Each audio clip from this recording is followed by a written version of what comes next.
That's still hilarious. Don't say this dude's name, my dudes. This is a Gibby's Bottle Shop. Gibby! I was waiting for it. Out of South Carolina. This is an Old Scout Bourbon store pick. He who shall not be drank.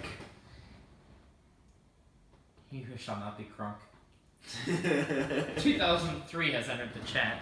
This is 117.2 proof. So right around where these store picks tend to be, in the 115 to 120 range. Yep. And yeah, so for those who don't know, this is MGP sourced high rye. And yeah. 5 years, single barrel. Cast strength. Let's get into it.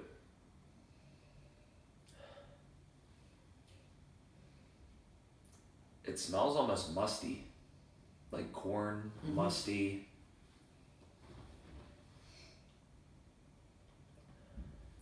It's not super sweet. It's not super dry. I don't think it's sweet at all. I mean, it's dry in that it's not sweet, but it's not like drying. It's not astringent. Right. It's not tannic or anything. It's when you ask someone to smell a bourbon, and they describe it smells like bourbon, that's kind of what I say here. yeah. I mean, it's whiskey, scented whiskey. Yeah. Sawdust maybe is the best way to describe some of the wood notes that you get.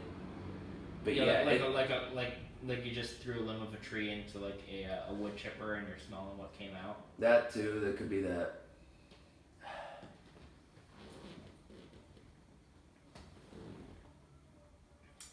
Much sweeter on the front end of the palate. Stuff has a little bit of oak spice to it. A little bit. Honestly, it feels like a stripped down version of the single barrel rye. Like it feels like they just stripped out some of the like rye and dill and like. Which I mean, sort of makes sense. I guess, yeah. It sort of tracks with how smooth Ambler is. Yeah. How their products turn out. Plus, MGP just does a better job with rye than they do bourbon, in my opinion. Right. But this is definitely solid. Oh, for sure. I mean, this is probably a $50 MSRP bottle. Definitely worth that. And I got this for free. Hell yeah. For hooking a dude up with info on when stuff was coming in when he was down in South Carolina, he snagged this for me. Without telling me. He just was like, by the way, I got this for you. And I'm like, oh shit, okay. Hell yeah. That's what. Because when I first tried one of these Old Scout store picks, it was the Fine Wine and Good Spirits pick from last year. And I tried it as a mystery, along with, I did a 3-sample blind tasting of Stag Junior Batch 15, Larceny A120, and this. Or excuse me, A121, not A120. And I had ranked them Stag, followed very closely by Larceny. Then this was, in my words, way behind it, but a phenomenal bottle. Yeah. Well, yeah, you're trying to compare it to Stag. Yeah, but the fact that I tasted it, and I wasn't like, this doesn't fit in with this lineup. Like, I didn't think that. Yeah. I was just like, this is by far my least favorite of the three. Mm. But if I had this on its own, I'd be like, ooh, this is really, really good. It was just, the comparison to, like, some of my favorite whiskeys I've ever had is kind of unfair on this bottle's part. Fair. And I feel like that has something to do with why, like, how we're perceiving this now is we've tried a lot of stuff we've really liked before this. Right. That I think if we'd have started with this, or if we'd have had this on its own, we'd probably have a little bit more praise beyond. It's a good bottle, like it's worthwhile. It's a good bottle, but there's not that much to it. Yeah, I mean, I think that the best way to put this is, again, it's a bourbon-y bourbon. Mm-hmm. Like it. Yeah, and that's again nothing that we've said here about this is a bad thing. No, at all. I think it hits all the flavor notes. Especially since when I want to point out when you were describing the nose and you said musty, that's not necessarily a bad thing either. No. Booker's Booker's probably is the most musty nose of any whiskey there is, and I fucking love Booker. Bookers. Amen to that. Even my least favorite batch that I've had so far, which I think is actually the one I have, is still one that I will not hesitate to continually drink. And I would buy, like, it's one of those ones where I don't think I've had a Booker's batch I wouldn't buy again if it were what Booker's was. And that's the thing too, which is why I still like Booker's better than Elijah Craig Barrel Proof, even though people rave about Barrel Proof. I had a lot less variation in the sense that, like, I think there's quality, that. I guess. I think that there's that, but I also think that, like,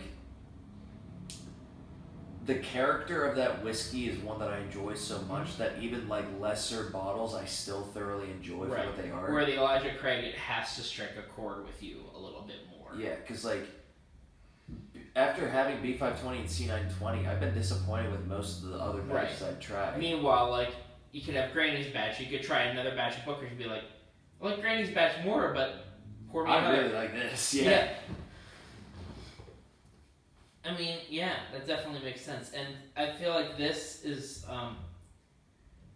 this sort of falls under those lines a little bit where it's like, you know, I've had other cast strength, single barrel store picks, you name it, that I prefer. But I will never be disappointed sipping this either. No. It's just one where it's not super, super memorable. Aside from the musty nose being a little bit more reminiscent of, like, a Booker's, just in the sense that it is musty. Yeah. And has that, like, you know, it's basic. It did remind me of the Booker's nose minus the typical Jim Beam funk and peanut notes and all that kind of stuff. Yeah. It was kind of reminiscent in the sense that it has the same kind of presence with different notes at a lower proof. But I always say I like the flavors that come out of Booker's a lot more. But I'm not here to compare those two because we're not comparing them. And they're weird to compare because Jim Beam is not a high rye like that. And this is 30-something%, I believe. So that's something that plays into it too, is that it's also interesting that there's not that much rye influence for it being that high of a rye. I have to agree. I mean, it... But again, it could be because, yeah, it's a high rye, but we're comparing it in our minds to a cast strength MGP rye that is 95.5. Yeah. So yeah, this is high rye relative to a lot of bourbons, but relative to other Old Scouts and other MGP source stuff, this isn't that high of a rye. No. They make bourbons that are higher rye, and their ryes are obviously, like, one of the ratios. That 95.5 is such an iconic ratio for ryes. And I think all of these things combine to play into a role of why this is, like, I don't want to call it middle of the road because it's better than that. But it's, like, again, not super memorable. It's neutral. Yeah. Yeah, that's a good way to describe it. It's neutral. I have no complaints about it other than, like, when your only complaint is, well, it's not this or it's not this, that says good things about this because it's good, but your only complaint is that it's not your favorites. I would have to say, if I could compare this to anything, like, if there's any, like, it would be a beer reference. Mm-hmm. This is basically the Miller High Life or the Coors Banquet of whiskey, where it's like, it's a solid, like, you could be into higher end beers and you'll still go back to that's still the thing you grab a case of to fill the fridge. Yeah. And you'll drink it and you'll have no arguments about drinking it and you'll enjoy it. Because, like, they're solid baselines. Like, right. And I would call this a solid baseline for a cast strength bourbon. I would definitely agree with that. Like, it's the most middle of the road. Well, you said wouldn't say middle of the road, and I said neutral. So yeah, it's the most neutral of it. Most neutral. I wouldn't call it middle of the road because when I think middle of the road, I factor quality into it too, and it's definitely higher quality than what I would call just like your run of the mill, middle of the road kind of whiskey. And I have to agree with that. When I say middle of the road, I'm referring to like your daily sippers. This is definitely above being a daily sipper, like above the quality of what most people's daily sippers would be. And I wholeheartedly agree with that. But this is, I mean, it's not bad at all, and especially free, and I'm never gonna get to try this exact pick again. Right. Like, free alone is like, yeah, this is good for a free bottle, but like, if I walked into a store, this for $50, nothing else caught my eye more, yeah, I'd have bought this too. Oh yeah. But makes me wish that we did get more store picks at FWGS. They're stepping up on it, especially on the online drops. On the online drops, yes, but they're stepping up in the stores too. I mean, the Penelope store pick kind of caught all of us by surprise. Oh, I think that caught everybody by surprise. I don't think... And I didn't even check the coming soon and saw it was going to be a thing. I didn't expect it to just pop up in stores. And, I mean, the Maker's Private Selects are always there. The High Wests, the Weller Antique store pick. There's been a bunch of Buffalo Trace barrel picks. Like, they do a lot. It's just about what drops where. Right. But they pretty consistently do Elijah Craig store picks. Yeah, they've always done that. On the online store, and the coming soon is a Rebel store pick and a Ezra store pick. So. Oh. The Ezra's 40, the Rebel's 50. Ooh. The Foolproof store pick, 1792. There's the Sagamore store pick recently. Like, they've been stepping it up with them because they realize that they can get their money's worth of it. And in some cases, they only charge a couple bucks more. I think the Foolproof one was like the same price, actually. The Weller Antique one was the same price as fucking Weller Antique when it shows up in PA. Right. In that super rare occasion. The Sagamore one was like 55 versus 40, but from what I heard, it was worth it too. Right. And I've not to go on a tangent. I've been getting really into Sagamore recently too in terms of ryes, because that tequila finish is fucking delicious. And I tried the double oak and loved it. I've obviously tried the regular one, and it's solid at $40 for a rye. And now I just they have other distiller selects. I want to kind of try them. Now I kind of wish I had gotten the store pick one. I know I could go around and still find it if I want to, but. Who makes Sagamore again? I want to say they're also MGP, actually. Probably, but it tastes like it. Okay. Especially the tequila finish one. Look, because the way I've described, like, a lot of the MGP ryes are the ones that I've noticed, like I said before we were recording any of these, have that dill note to it. Yeah. The Dickel, it's so distinct in that one. Sagamore is along those lines as well. Okay.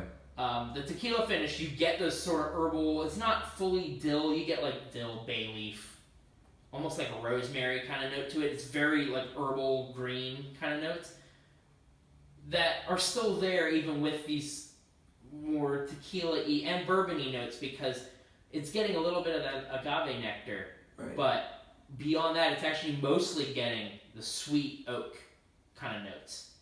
Because it's an extra añejo, it's picking up more of like what it imparted on the tequila versus the tequila itself, Right. which is interesting. Because that was a gamble and it paid off. Mm-hmm. Well, it wasn't really a gamble for me because I essentially paid $10 for it. But if I had paid $70, I wouldn't have been disappointed either. Mm-hmm. So, but yeah, back to the Old Scout. This is, like we said, neutral. No complaints other than it's not one of my favorites. Yep, pretty much. But there's nothing, I can't say anything bad about it at all. Right. It's not super spicy, it's not super hot, it's just... That's the other thing, it drinks right about at its proof. Yeah. The flavors match about what I'd expect it. Like, it lines up exactly with what your expectations are. Right. It doesn't exceed them, but it also doesn't go under them. Right. So.